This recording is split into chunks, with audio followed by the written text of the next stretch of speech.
There's a couple of ways we can do this problem. We've been learning about distributive property in math class, so we're going to use distributive property. And my math class likes to call the number that's outside of parentheses that we can't see a secret ninja 1 because he's pretty sneaky. He can hang out outside parentheses and no one even sees him there. So first thing I'm going to do is distribute. So 1 times the 33 makes 33. 1 times a negative 9.13 makes negative 9.13. And then negative 1 times 143.4 makes negative 143.4. And then the negative 1 times 5 makes negative 5. Now, the order of operations tells us to do parentheses, exponents, multiplication, division, addition, subtraction. And whenever we get to addition and subtraction, these two go hand in hand because even though it says addition and then subtraction, we just work them from left to right. So this is called PEMDAS if you hopefully you've learned that at some point in your life. There's just a real quick review of it there. So working from left to right, I start off with 33 minus a 9.13. So I'm going to work that out off to the side.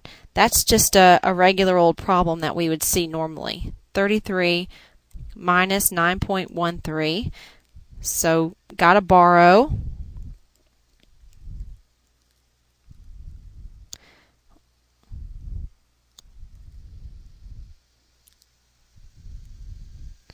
Okay, so that gives us 23.87.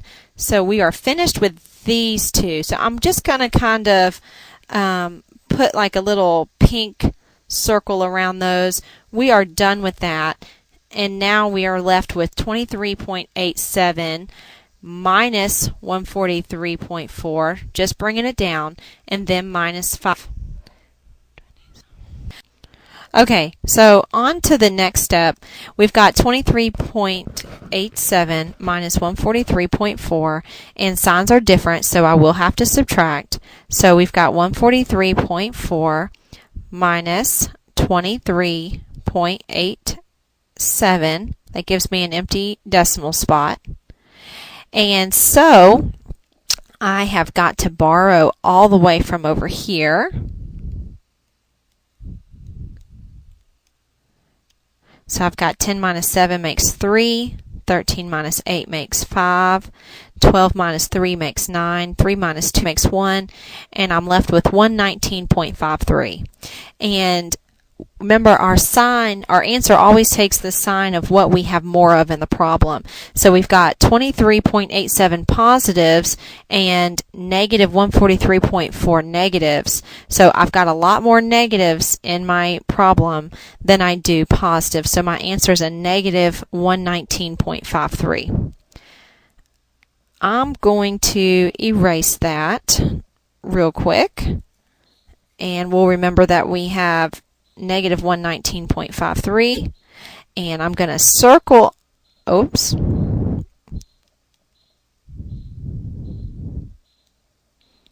going to circle all of this to show that we are finished with that.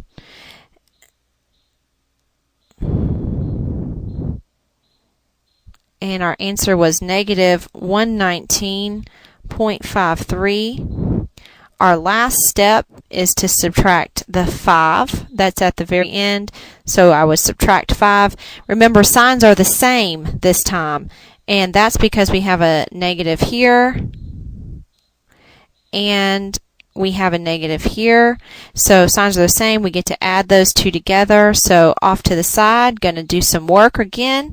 119.53 plus 5. Remember to always line up your decimals. And then I've got 3, 5, 5 plus 9 makes 14, and then 124.53. Now remember, our answer always takes the sign of what we have more of in the problem. This problem has negative 119.53 and a negative 5. So there's a lot more negatives in this problem than there are positives. So my answer there would be B. Okay, very last problem, and this is going to seem so easy compared to the last one we just did. But same type of problem, but it's only addition, and we're just going to add from left to right. And I am going to think of this as if it is money. So this first number is $151.06 to me. The second number here is 50 cents. So I'm going to write it just like I would see 50 cents in a store. And then the last number there is $31. And if I saw that in the store, it would have 2 zeros behind it. $31 and 0 pennies. Okay, so I'm just going to add these together. I've got 6, 5, 2, 8, and 1. So that's our total number there. And our answer there would be B. All right. Well, I hope you were able to benefit from this video, and we'll see you next time.